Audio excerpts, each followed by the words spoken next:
They were never meant for roads. They were visions forged in chrome, wind, and dreaming steel. Glimmers of tomorrow built for today. These weren't cars.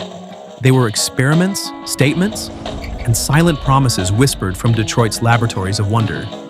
Born before their time, and often left behind. These are the 15 most futuristic American concept cars of the 1950s and 1960s. 1. General Motors Firebird Y, 1953. It didn't roll onto the stage. It arrived like a jet breaking the sound barrier. The Firebird. I wasn't just a car, it was GM's sonic boom to the world. Inspired by fighter planes, it featured a turbine engine, a needle nose, and a tailfin that looked ready to pierce the heavens. It wore fiberglass like armor, and the cockpit, not cabin, was sealed under a fighter jet canopy. Inside, you didn't sit. You were strapped in, and under your right foot was 370 horsepower of roaring turbine fury, pulled straight from the belly of an aircraft hangar. It never reached production. It couldn't. It was too wild, too dangerous, too expensive. But that wasn't the point. The Firebird I wasn't built for roads. It was built for runways of the mind. This wasn't a car for tomorrow. It was a weapon of imagination. 2. Ford FX Atmos, 1954. If alien life built a roadster, it might have looked like this. The Ford FX Atmos was Detroit's love letter to science fiction. A rolling spaceship trapped in Earth's gravity. It had twin domes instead of a windshield, fins that sliced the air like sonar, and a nose that looked like it could dock with the moon. There were no steering wheels, just twin joysticks. It had radar, screens, and a cockpit that felt like a Cold War missile silo. Every inch whispered of Martian landscapes and space-age living. The engine? Theoretical. The controls? Experimental. The thrill? Undeniable. But the FX Atmos wasn't trying to be practical. It wasn't meant to sell. It was Ford's promise that the future would be bold, fast, and unapologetically strange. This wasn't transportation. It was prophecy painted in chrome. 3 Buick Centurion, 1956. It gleamed like mercury under moonlight, a red capsule with a bubble top that turned every street into a runway. The 1956 Buick Centurion wasn't just futuristic. It felt alien, like something beamed down to confuse and inspire. The canopy was one seamless dome of acrylic, and inside it, a rear-view camera replaced the mirror, decades before the world caught up. It had a cockpit instead of a dashboard, bucket seats instead of benches, and a wraparound control panel that hummed with dreams of automation. It didn't need to fly. It already looked airborne. With its deep red flanks and bullet-shaped tail, it felt like a capsule for the atomic age. Built not for roads, but for takeoff. Buick didn't build it for the masses. They built it for wonder. 4th Chrysler Turbine car, 1963. You didn't start the Chrysler Turbine, you ignited it. This bronze ghost was powered not by pistons and spark plugs, but by a jet engine, a turbine. The same force that powered jetliners now sat beneath a Detroit badge. Its whine wasn't a roar, it was a hiss of restrained thunder. It could run on anything, gasoline, kerosene, tequila. It idled like a whisper and drove like it belonged in the sky. Chrysler built 55 of them, and then almost all were destroyed. Only a few survived, relics of an alternate timeline where jet cars ruled the highways. But those who drove it, they never forgot. This was more than a concept. It was the closest we ever got to driving the future. 5. Lincoln Futura, 1955. It looked like it had been carved from frozen lightning. The Lincoln Futura didn't roll onto the stage. It exploded onto it with tail fins that reached for the sun and a double-dome canopy that trapped the sky. It was impossibly wide, impossibly low, and impossibly ahead of its time. Pearlescent white paint shimmered with crushed fish scales. Its interior was glacier blue. It had push-button controls, space-age switches, and a steering wheel that belonged in a spacecraft. It never hit showrooms, but it found immortality as the Batmobile in the 1966 Batman series, reborn in matte black and red flames. The Futura didn't just predict the future, it helped shape it, one panel at a time. 6. Oldsmobile Golden Rocket, 1956. It didn't just shimmer, it gleamed like a comet grazing Earth's atmosphere. The Oldsmobile Golden Rocket wasn't a car. It was a fantasy cast in fiberglass, sculpted by wind, and dipped in metallic gold. Every inch curved like an idea, not just for speed, but for seduction. This was General Motors at its most theatrical. The front end swooped low like it was always in motion. Twin bullet-shaped nostrils hinted at jet propulsion. The canopy, split in two, looked more like a fighter plane than a family cruiser. Inside, it was even stranger. When you opened the door, the seats rose up and swiveled outward, an invitation rather than an entry. The dashboard was split by a rocket-like console. Dials sparkled like watch faces. Chrome trims shot across the interior like comet trails. There was no intention of production. This was post-war America, drunk on space and speed. The Golden Rocket existed to stun, to shock, to remind the world that Oldsmobile wasn't just your father's ride, it was dreaming too. It wasn't built for highways. It was built for runways of the mind. 7th GM Firebird 3rd, 1958. It had 7 wings, 7. The GM Firebird 3 wasn't a car. It was a rolling rebellion against everything four wheels had ever meant. It looked like it should have been stored in a hangar and fed jet fuel through a hose the size of a fire hydrant. Titanium body, glass bubble canopy, jet fighter stance. No steering wheel, just a joystick between the seats. No chrome bumpers, only afterburner-shaped exhausts. It was powered by a gas turbine engine and supported by an electric motor for the front wheels. The cockpit glowed like a nuclear control room, and the voice command system could respond to spoken orders. Yes, voice commands. In 1958, even more radical was the idea that computers could one day control our cars. GM called it Auto Guide, a primitive dream of what would become GPS and semi-autonomous driving. The Firebird 3 didn't just push boundaries, it disintegrated them in a cloud of ambition and turbine heat. It wasn't practical, it wasn't even sane. But for a moment in 1958, Detroit believed the future didn't just belong to engineers, it belonged to dreamers with wings. 8. Ford Nucleon, 1958. Ford didn't just chase the future, they flirted with the apocalypse. The Nucleon wasn't powered by gasoline or electricity, it was powered by nuclear fission. That's right, Ford dreamed of a car with a miniature nuclear reactor in the trunk. It never ran, never even started. It was a model, a sculpture. But the intent was real. A car that could drive 5,000 miles without refueling. A vehicle that didn't just sip fuel but created atomic fire beneath its skin. The Nucleon's design mirrored its power source, sealed, dangerous, sleek. The cab was pushed forward to protect passengers from radiation. The reactor, tucked in the rear, was enclosed in a lead-clad pod. The body looked like it had been borrowed from a Cold War sci-fi poster, all sweeping lines and silent menace.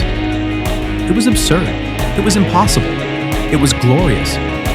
This was Detroit's wildest swing, born from an age when atoms were power and power meant progress.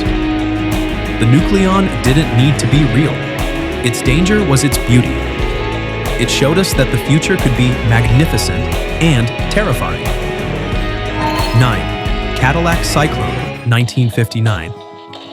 The Cadillac Cyclone looked like it could part a thunderstorm, jet black and silver with a pointed nose that resembled a missile. The Cyclone was the last gasp of Harley Earl, GM's legendary designer. He left the industry with this machine, and what a goodbye it was. Its nose cones weren't for show. They housed radar sensors, a primitive form of collision detection. The canopy? Smoked plexiglass that slid back electrically like a stealth fighter unfolding. The twin rocket exhausts on the rear were purely decorative. But nobody cared. This wasn't a vehicle. It was a missile wrapped in mid-century hope. The Cyclone sat low and wide, hugging the ground like a panther ready to strike. Inside, it was all buttons and brushed metal, a laboratory more than a lounge. No rear window, no need. When you drove this, you didn't look back. It never made it past the concept phase. But it didn't have to. The Cyclone was a warning shot. that Cadillac wasn't just about luxury. It was about future warfare, fought with fins and radar. This was Harley Earl's mic drop. One last storm from the god of chrome. 10th Chevrolet, Astro 2, 1968. By 1968, the space race was peaking, and Chevrolet responded with a machine that looked ready to breach orbit. The Astro 2 was smooth, fast, and lower than belief. With a mid-engine layout and a rear that sloped into darkness like a spaceship, it was GM's glimpse into exotic territory, a place where America could finally rival Ferrari and Lamborghini. This wasn't a cartoonish concept. This was subtle, sophisticated, real. Gone were the wings and bubbles of the 50s. In their place, purpose. The Astro 2 featured a streamlined fiberglass body, a powerful V8 placed behind the seats, and gull-wing-style engine covers. It looked like it belonged on a racetrack, not a turntable at a motor show. The cabin was tight, focused. 2 seats, wrap-around dash, no fluff. It was GM's serious take on performance, not just as a showpiece, but as a potential production car. It never got the green light. But it whispered a new era. The jet age was fading. Now it was time for precision, for speed, for control. The Astro 2 wasn't loud, it simply arrived. 11 AMC AMX/2, 1969. It was AMC's scream into the void. A company known for budget compacts daring to imagine a mid-engine supercar. The AMX/2 looked like it had been carved from a wind tunnel. Low, sculpted fenders flowed into a fastback rear that ended in jet-like exhausts. It was lean, muscular, sinister in silver.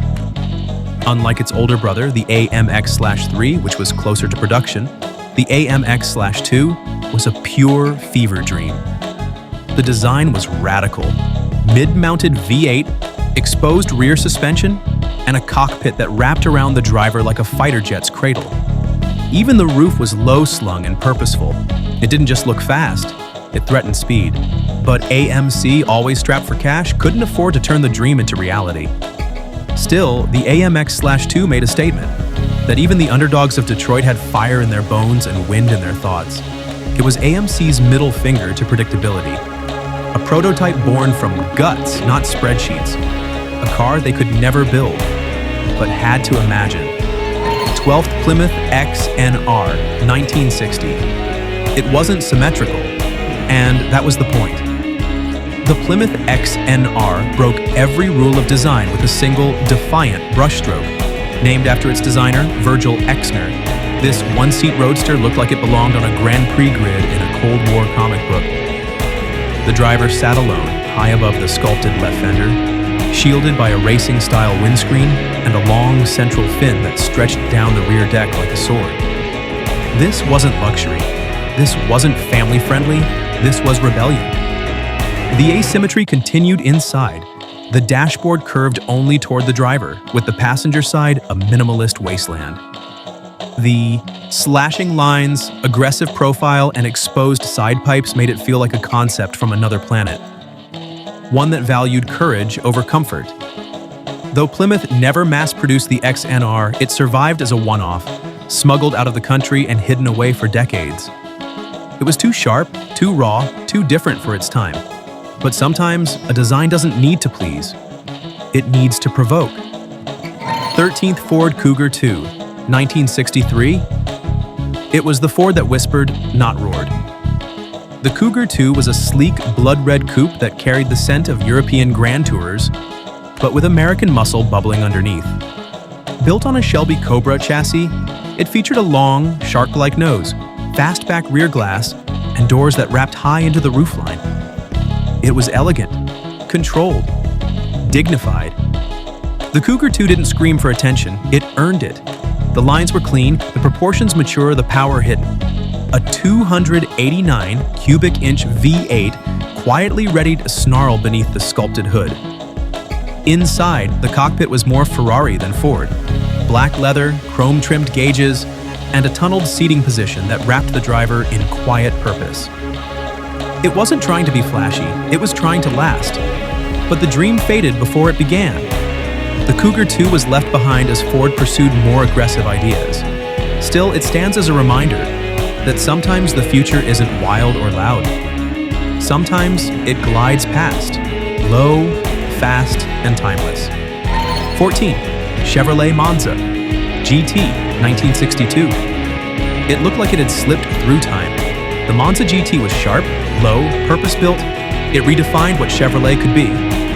Powered by a rear-mounted 6-cylinder engine and shaped by wind, the Monza GT was America's boldest flirtation with European exoticism.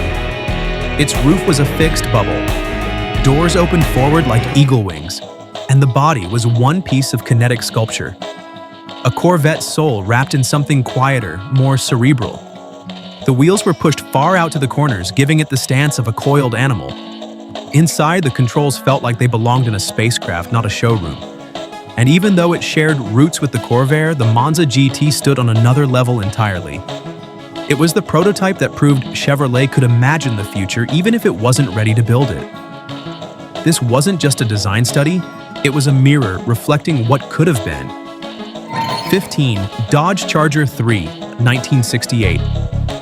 The Charger 3 didn't need a roofline, it had a helmet. More spaceship than car, the Charger 3 was Mopar's thunderclap in a silent gallery. Its roof didn't open, the entire windshield and canopy lifted up, tilting forward like a visor. The driver slid into a cocoon of performance. Racing-style seats, deep instrument pods, and visibility so narrow it felt like a jet cockpit. It was short, wide, and violent in shape. The nose sat nearly on the ground while the rear was all fastback slope and aerodynamic tension. Beneath the long hood, Dodge imagined a fire-breathing V8, though the prototype was never built to run. It wasn't supposed to. The Charger 3 existed purely to tease, to taunt, to show that Dodge could dance with futurism just as well as its rivals. Even without an engine, it moved. Because sometimes the most powerful machine is the one that never starts, only haunts. They weren't just cars, they were promises in steel. Forgotten dreams parked between reality and the impossible. Which of these futuristic legends would you drive today? Let us know in the comments. And if you crave more stories forged in chrome and fire, like, subscribe, and ignite the bell icon.